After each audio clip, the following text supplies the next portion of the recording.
Alysia. And I'm Julianna. And in this week's vlog, we'll be talking about the R word. Michelle, how would you feel if you were out with John in public and somebody called him the R word? And what would you do? Well, first of all, I'd be extremely offended. It was how I would feel, for sure. And knowing that if somebody were to actually call him that, I know that they would probably be calling him that with the intent to be mean. And when I say before, like when I was younger, how I'd react, I used to get really, really upset, and I would look at the individual and I'd give them dirty looks, and I'd say staring problem, and you know, I'd be kind of snotty and back at them. But the older I've gotten, I realized that's not the best way to deal with it. So if somebody were to say something, depending on the age of the individual, I may take the opportunity to use it to teach. So I may say to them, is there something that you would like to ask me about my brother? You know, do you have any questions? And maybe it's just that they just don't know, and maybe they have some questions. But again, it really depends on the situation. But regardless of the situation or the age of the individual, of course I'm going to be totally offended, and you know, it's never used the right way. If I ran into a situation where somebody called one of our members the R word, I would definitely try to use the situation to educate and to advocate for our members. It may be a situation where someone's just not familiar with someone who has developmental disabilities, and I would definitely take the opportunity to introduce them to the member to get to know their character before they used the R word. Okay, I would try to talk to the person who used that word and explain to them about BTL, what it's all about. Nice. Personally, at the moment, I'd probably be extremely upset.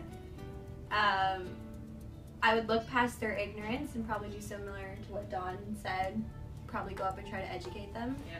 If they choose to not listen, then that's their choice. Right? I would feel hurt and protective. That word has so many negative stereotypes to it, and these guys are nothing but positive to me.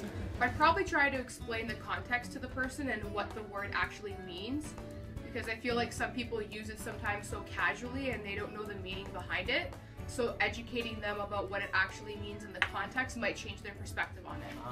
When I hear the R word, I think it throws me off, throws my attention. I just don't think it should still be used today, and when I do hear it, I'm not fully sure how to respond. When I hear the R word, it makes me really angry and also kind of sorry for the person who says it, because they don't understand what it means and how it makes others feel, and they don't really, I guess, understand people who I guess they feel are that. It makes me feel disgusting. I have a question for you. Yes. If someone were to call one of the members the R word, how would you feel? I would, first of all, I would feel bad for that person, because obviously they don't have a great way of thinking. I'd be very upset. Yeah. I would find it like such a great disrespect towards the member or whoever it is that they call the R word. Yes. You never heard of it, Anushka? No? Steph, is it a good thing or a bad thing? Bad thing? Does it make you feel sad? Yes. What does it mean? Don't know. You never heard of it before? No. R stands for? Yeah. The R word. You know what the R word is? Robot? Real? I don't know. You don't know what it means? No. Rebecca? Do you know what it stands for? I don't know. No. Rabbit. Do you know? Do you know what it stands for? Adrian? You're a pro. What?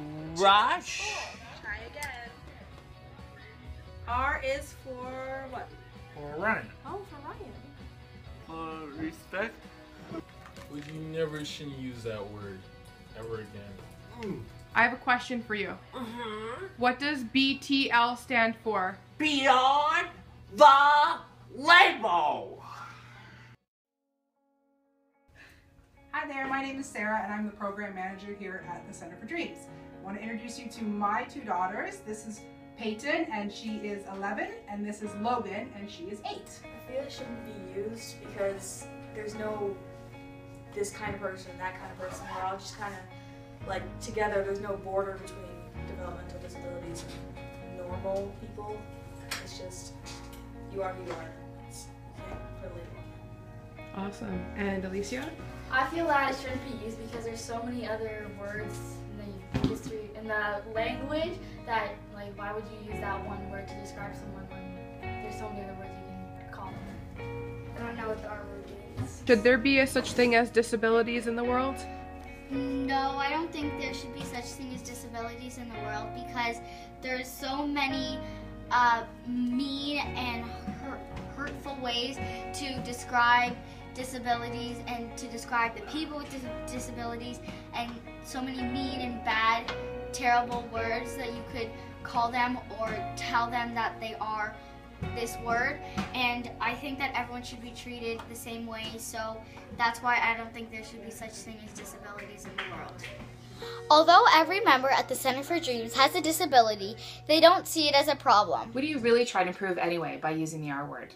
Our members and individuals just like them around the world really don't pay attention to the negativity anyway. They just embrace who they are and live life to the fullest each and every day.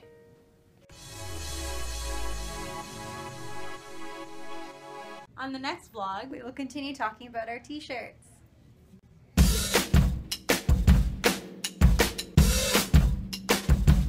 I say I'm too late. Got nothing.